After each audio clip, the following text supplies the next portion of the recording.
Hi, I'm Larry Lee. I'm an employment attorney for management, and my typical client representatives are large and small companies. I also advise and represent leaders of law firms, governmental entities, and nonprofit organizations.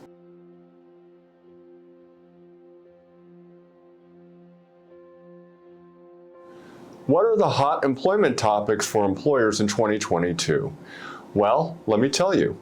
First, there is renewed attention on anti-discrimination laws, which includes addressing inequities in pay, expansion of protected classes, further protections for pregnant workers, and at the time of this filming, the Senate passed a bill striking down arbitration clauses for victims of sexual assault and sexual harassment in the workplace.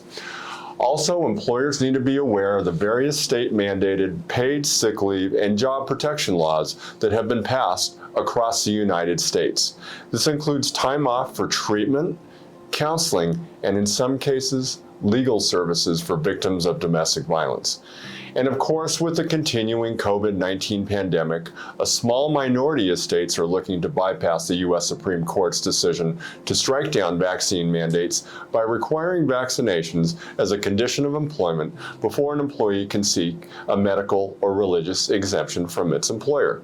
Most employers are now facing the Shakespearean question of to continue or not to continue working remotely for some of its employees.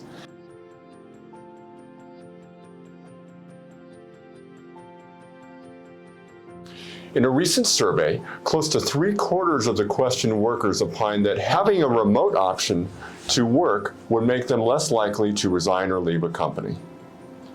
During the present tight labor market, this is an important consideration for those employers facing the question of whether to continue the flexibility of remote working for some or all of its employees.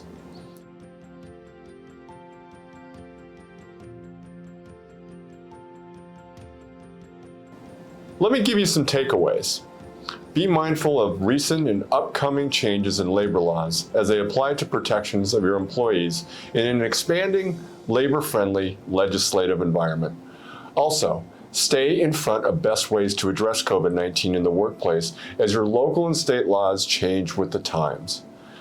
And finally, contact your employment attorney for all of these issues and any others, as well as addressing concerns over returning your employees back to your offices.